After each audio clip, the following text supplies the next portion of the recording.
শেখ হাসিনা এর থেকে বড় পাওয়া জীবনে কি আর কিছু হতে পারে? পর্দার আড়ালের হাসিনা থেকে বাস্তবের হাসিনা হতে চেয়েছিলেন নুসরাত ফারিয়া। এমনই চাঞ্চল্যকর তথ্য দিয়েছেন লেখক এবং অনলাইন অ্যাক্টিভিস্ট পিনাকি ভট্টাচার্য। এই স্পর্ধার জবাব দিতে হবে।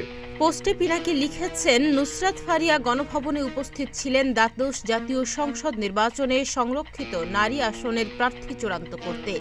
এছাড়া ফারিয়া জানিয়েছিলেন, শেখ হাসিনার চরিত্রে অভিনয়ের পর যদি জীবনে আর কোনো অভিনয় না করি তাতে আফসোস থাকবে না।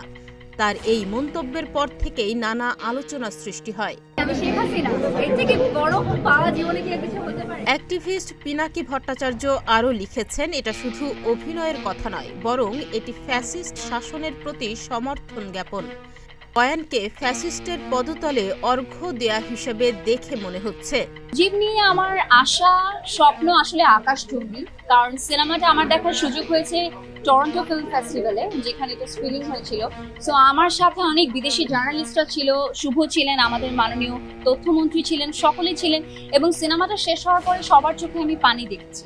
So that gives me a lot of confidence যে তিনি আরও মন্তব্য করেন, এমন একজনকে যদি নির্বাচনে প্রার্থী হিসেবে মনোনয়ন দেয়া হয় তবে তা হবে দেশের রাজনৈতিক পরিবেশের জন্য অস্বস্তিকর। পিনাকি বলেন, এটা শুধু রাজনৈতিক নয়, এটা একটি মানসিক স্বাস্থ্য বিষয়ও হতে পারে। নুসরাত ফারিয়ার চিকিৎসা প্রয়োজন।